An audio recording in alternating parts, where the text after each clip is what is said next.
What's going on, everybody, and welcome back to another episode of the CombatCast. Today, I am happy to report that Chatri Sityodtong has continued to spout some more nonsensical bullshit. And yes, I am going to be holding the mic probably the entire time, because this is all kinds of crazy. So I came across an article on MMA fighting, and actually this news was actually reported all over social media, okay, by like various MMA news platforms. Basically, Chatri Sityodtong, CEO of One Championship, was basically bashing UFC, bashing its fighters, saying that like, oh, their fighters would be mediocre, you see their fighting style was sloppy, all that jazz you just love to hear, coming from the guy who claims to be representing the greatest martial arts promotion in the world. Now, I think it's better if I read from the article itself, quoting Chatri Sityodtong. This is what he said. I think most fans will now say that One is the most exciting promotion, especially if you watch One Friday fights. That is some insane stuff, and I think Joe Rogan even came out yesterday or the day before and was saying One has the most exciting product. And I agree, Sityodtong told media after One Fight Night 14. Now, I can see that, like, because One Friday Fights, it's a Muay Thai heavy program, shall we say. It sees a lot of guys in MMA gloves fighting under Muay Thai rules, and it brings you a different product. It's basically stand-up strike. It's basically what you would call the stand-up striking variant of MMA. It's, let's be honest, what a lot of MMA fans want to see, as opposed to lay and pray, or crotch riding, crotch sniffing, whatever those guys call it. But this is where things get off the rails with Chatri's interview. What you see in, let's say, the UFC is very sloppy, mediocre-ish striking, because they're not strikers. A typical UFC fighter is D1 college wrestler, 7-0 in the minor leagues, and then they do a little bit of striking, then they enter the UFC. At One, all these are world champions before they arrive, and they're already multiple time world champions at their peak of their career when they arrive. Anyone from an Anissa Mexen to a Jonathan DeBella, a Rod Tangchit Mangnon, or Tawan Chai PK Sanchai, or Superbon Singh Mawin, or any of these legit killers. Okay, there's a few things wrong with what he's saying here, okay? And at One Championship, the term world champion gets thrown around very loosely, okay? Especially for the Thai fighters who compete in Muay Thai. If I were to give an example, okay? Like a fighter who is a former Lumpini Stadium champion or a Rajadamnern Stadium champion, they make sure to add Lumpini World Champion or Rajadamnern World Champion. So that automatically qualifies them as a world champion, which, to me, that's a no-no. No, a Lumpini Stadium belt or a Rajadamnern Stadium belt is nowhere near being a world championship belt. And as for other fighters, I guess in kickboxing and Muay Thai in particular, the market is so oversaturated. I guess there's so many world title belts, like there's so many promotions. I mean, there are a few governing bodies, but like there are so many promotions, and then like I guess these fighters, they win belts in these promotions, and then they can just sign with One, and One will automatically label these fighters as world champions. Now, as to the caliber, the level of these fighters, that's another question. Okay, like someone like Anissa Mexen, like she is a certified world champion. She won a belt with Glory. Like But again, like the rest, that's up for debate whether they're real world champions or not. But yeah, the term world champion, man, I just don't agree with one's labeling of world champions. So yeah. Now, the next thing I take issue with is how Chatri Sityodtong says like a UFC fighter is typically a D1 college wrestler who starts off like 7-0 in the minor leagues, then do a bit of striking before entering the UFC. I mean, like, that's not their fault, you know? Like, wrestling is a good base for mixed martial arts. Love it or hate it, like, you know? Wrestling is one of the best bases you could have as a mixed martial artist. Some fighters use it like effectively. They can turn it into an entertaining style. Okay, granted, there are some fighters who turn it into boring lay and pray. But yeah, it doesn't, and like, so like sloppy, mediocre striking. So what? You have good strikers. Justin Gaethje, for example, former UFC lightweight interim champion.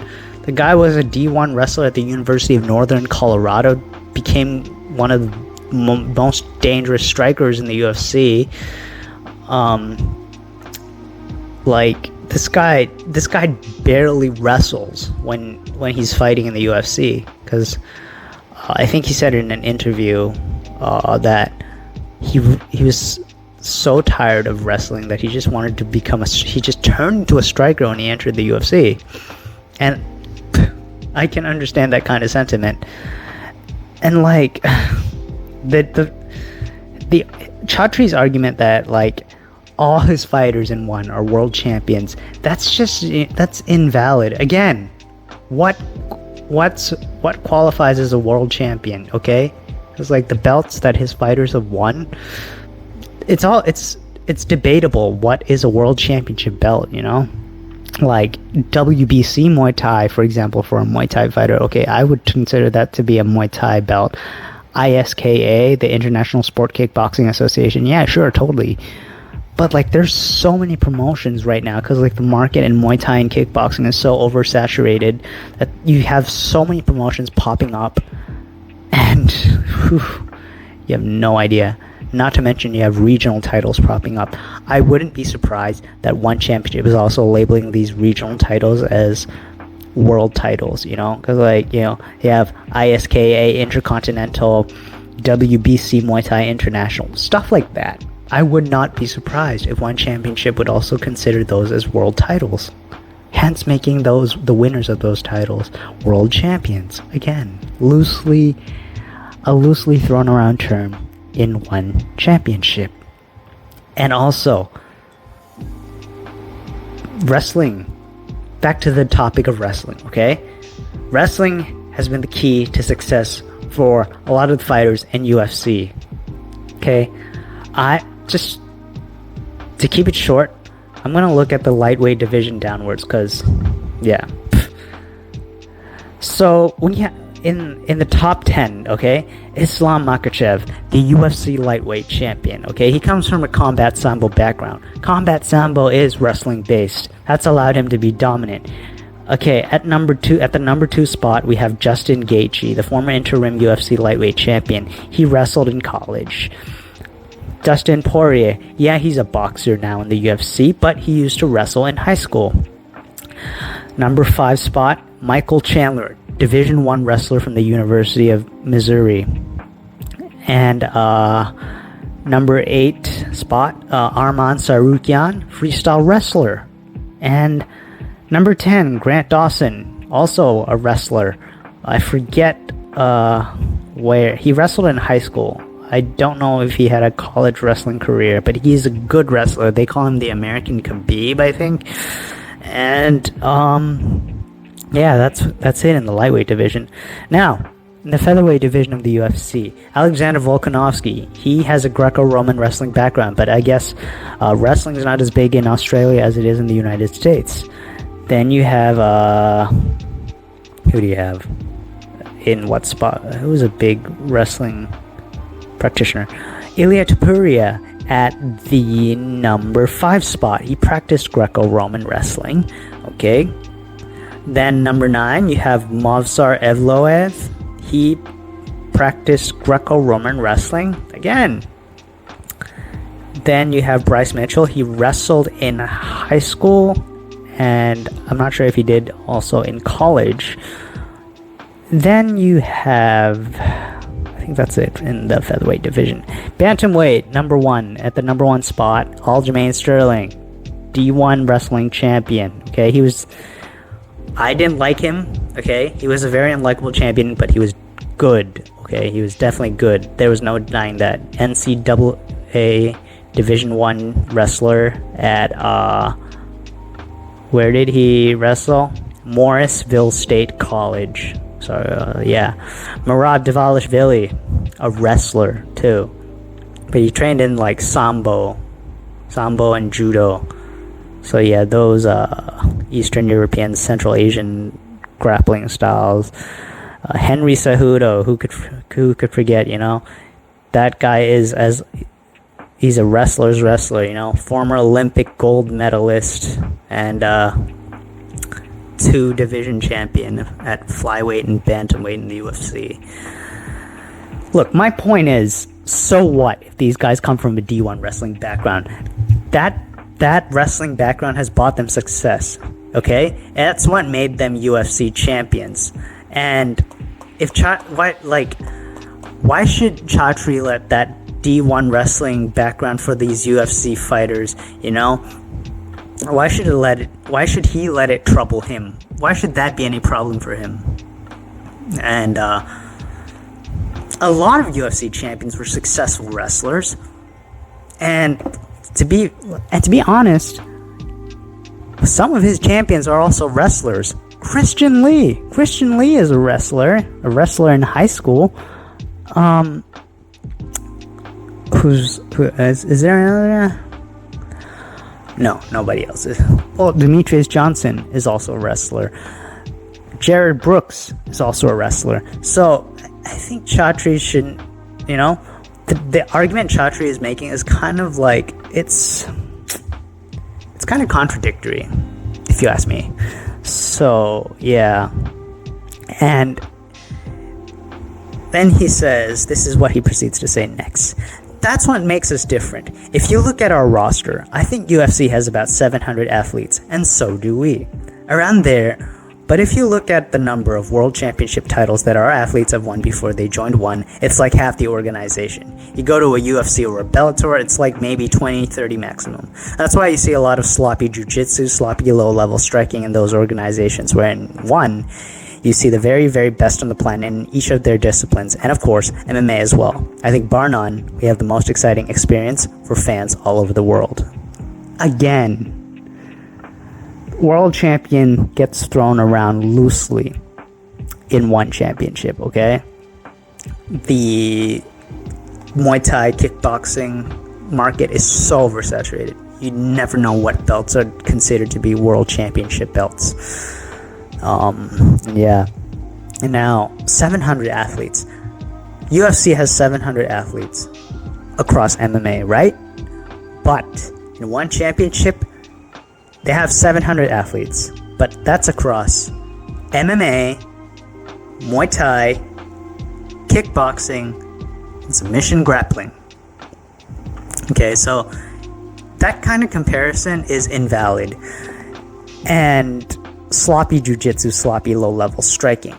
Yeah, MMA fighters, they're jack of all trades, so to speak, okay? You're in one championship.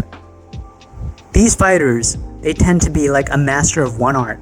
They tend to be a master of striking, whether it's in Muay Thai or kickboxing, or they tend to be a master of grappling, submission grappling. That's why in submission grappling, you have guys like Mikey Musumeci, or Tyre and Cade Rutolo, or Danielle Kelly, you know? They have high-level jiu-jitsu.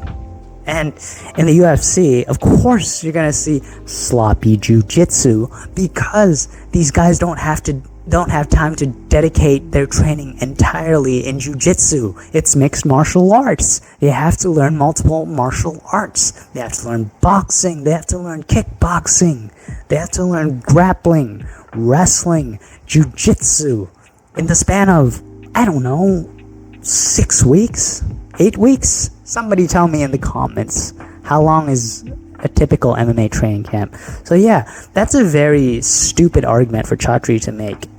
You see a lot of sloppy low-level striking and sloppy jiu-jitsu because these guys are master of none, but a jack of all trades. Whereas Chatri's fighters in one championship, they're participating in one, they're fighting under one discipline, okay? So that's a very invalid argument for him to bring up. And most exciting experience for fans all over the world, that's up for debate. I mean, like, the only exciting, like, as a fan, okay, the only exciting division in one championship, okay, and this is including all the sports one already has: MMA, Muay Thai, kickboxing, submission grappling, okay? The only exciting division in one championship, honestly, right now, is the featherweight division of kickboxing. Featherweight being 155 pounds, this many kilograms. That's the only exciting division, okay? That because it's stacked and it's full of former actual world champions. One of them also from K1, which Chatri said was a low-level organization. Ha ha ha.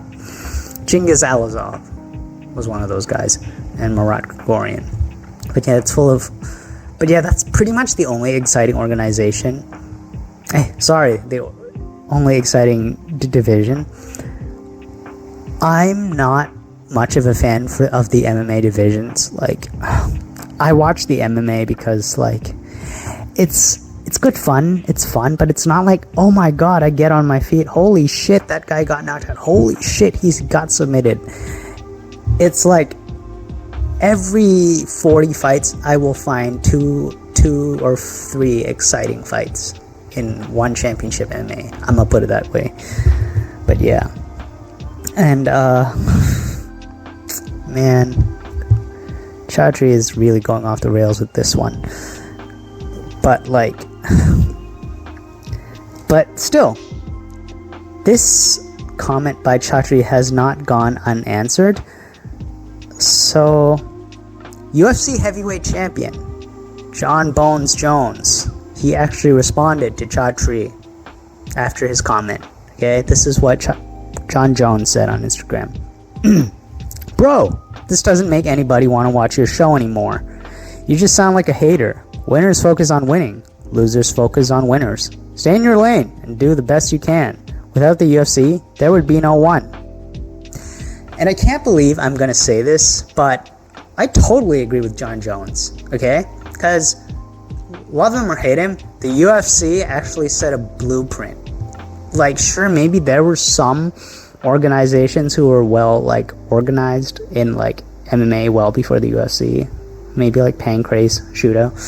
Point is, the UFC set a blueprint, okay, which many MMA promotions have followed in ever since, for years, for decades. And I am willing to bet that one championship has followed in the footsteps of the UFC. And so, I don't think Chatri should, like, be bashing the UFC and its fighters, okay? This is coming from the guy whose promotion used to preach the values of martial arts, okay? Respect, courage, honor, humility. I forget the rest. And now, like, Chatri's doing the complete opposite, so I really don't know what he's playing at. And Chatri bashing the UFC is really a low IQ move. In fact, it's a negative IQ move. You know? It just, it doesn't make people want to watch one championship more. In fact, I met up with a friend from the States, you know, and he and I are enthusiasts of combat sports and MMA, And he told me, like, yeah, my friends, they don't watch one because, you know, it's more fun or anything. They just watch it because it's free, it's available. And yeah, it's true, because like in the US, all you need to watch one is to have an Amazon Prime membership.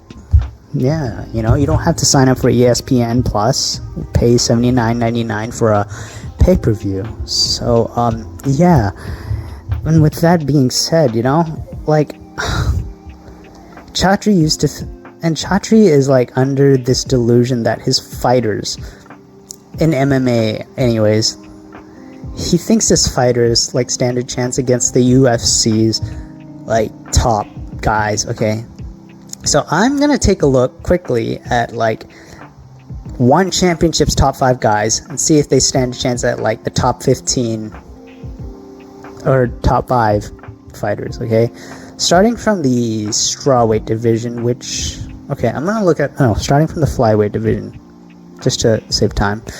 So, Demetrius Johnson, okay? If we looked at Demetrius Johnson and the current UFC flyweight top 5, oh yeah, definitely. Alexandre Pantoja, Brandon Moreno, Davison Figueiredo, Amir Albazi, Brandon Royval. Without a doubt in my mind, Demetrius Johnson does. Okay, this is where I prove myself wrong. But Demetrius Johnson is the greatest of them all, and Demetrius Johnson is a UFC alumnus. So, then, bantamweight. Who do we have? Fabricio Andrade. Now, Fabricio Andrade is a striker. He's mostly a striker. Ooh. He trains at Tiger Muay Thai. Now, against current champion Sean O'Malley, I think it would be a close fight, but O'Malley is more rangier, and he's like more slick and quick with his striking. I think O'Malley edges this one out. And against Aljamain Sterling and Merab Dvalishvili, I think Andrade just can't handle their wrestling. Henry Cejudo, forget about it. Corey Sandhagen, again, also a slick striker. He's just a pinpoint sharpshooting striker who's shown his wrestling skills. Again, I'm sorry, Fabricio, for saying this. I think you wouldn't last against the top 4, plus the champion. Petr Yan, though, that's interesting. Petr Yan is a boxer. Maybe I give Fabricio a fighting chance against. Maybe he would last against Petr Yan. Okay, now, in the featherweight division, Tang Kai. Tang Kai is mostly known for his punching power, okay? But, like, against Alexander Volkanovski and Max Holloway, dude, he is going to get pieced up for 5 rounds. He may not get knocked out, but he's going to get pieced up for 5 rounds. Against Yair Rodriguez, that guy is a slick striker with a lot of creativity. Tang Kai is probably going to get knocked out by Yair Rodriguez. Brian Ortega, now, I've never seen Tang Kai get taken down, but against Brian Ortega, he's got good jiu-jitsu. Yeah, maybe Ortega pulls off the guillotine on Tang Kai, the one he couldn't pull off against Volkanovski. Arnold Allen. I think Arnold Allen brings the pressure to Tang Kai and knocks him out. Ilia Topuria. I think Ilia Topuria just like 10-8s Tang Kai in every round. That guy's a different level. Now, lightweight division. Oh, my favorite. Christian Lee against Islam Makhachev. This one's a no-brainer. I think Islam beats Christian Lee. Okay, Islam may have gotten exposed against Alexander Volkanovski, but Christian Lee, okay, that guy's got heart. Maybe he doesn't get finished, but he probably gets pieced up in 5 rounds. Against Charles Oliveira, Oliveira is a highly underrated striker. He trains at Shootabox, which is known for like training Brazilian Muay Thai fighters. And he's got good jiu-jitsu. I think Oliveira submits Christian Lee. Now, against Justin Gaethje, the ranked number 2 lightweight fighter and the BMF champion, Christian Lee, as good of a chin he may have, Justin Gaethje's leg kicks and his punches are just too much for Lee to handle. And now, against number 3 ranked Dustin Poirier, I think, oh man, Dustin Poirier has a chance of piecing Christian Lee up if he can bring up his boxing volume against him, you know. Dustin Poirier is a scrapper. He's a scrappy kind of fighter. He's a brawler, and he's one of my favorite UFC fighters. So I'm a little biased there, but I think Dustin Poirier does piece up Christian Lee. Against Beneil Dariush, though. I mean, Dariush has good jiu-jitsu, but Christian Lee does have good wrestling and grappling. And I think in the striking department, Christian Lee has the edge, so he might beat Beneil Dariush. However, against number 5 Michael Chandler, who is a former Division 1 wrestler, Christian Lee has the edge in like height and reach. But Michael Chandler is a brawler. He's a dog. So it's a toss-up. But I may have to give this one to Christian Lee just because given the way Michael Chandler has been fighting recently. But yeah, that's about all I have to say. My point is, there are only a few guys who can make it against like the top 5 or top 10 of UFC fighters in their respective weight classes. And Chatri, I don't know, the statement made by Chatri, I think is just like a call for attention. It's like, hey, look at me. I called out your name. I talked shit about your promotion. Now, pay attention to me now. It's like, I think Chatri just wants, I think what he's ultimately aiming for is to do a cross promotion, UFC versus one championship event with, UFC versus one championship event. But given how things have been in the past, like if history has taught us anything, I don't think Dana White is going to buy into it. Dana White doesn't do cross promotion anymore, and Chatri is just like he's just grasping at straws. And yeah, so I think Chatri should just take John Jones' advice, stay in his lane, and do his best at what he's doing, okay? Because one championship still has glaring flaws, judging, for sure, and in my personal opinion, hyping up fighters disproportionately. They give a one fighter like just an unreasonable amount of hype, and then like other fighters just remain in obscurity. So I believe fighters should receive like an equal amount of hype, so each country can have its own potential superstar. That's just my opinion, but yeah. So man, this was crazy, man. Seeing this interview from Chatri, dude is like really desperate for attention. Like, I understand one championship is expanding. They've expanded into the United States with the event in Colorado in May this year, but and they're set to do an event in Qatar, but what is this shit, man? Trash talking the UFC, that's just a bad idea. It might come back to haunt you. And but yeah, I guess that's pretty much all I have to say. But yeah, I think that pretty much wraps it up for today's episode. Now, for those of you who made it this far, please don't forget to hit like and subscribe. And for those of you who are still watching and who've made it to the end, I wish you all a good morning, good afternoon, and good night.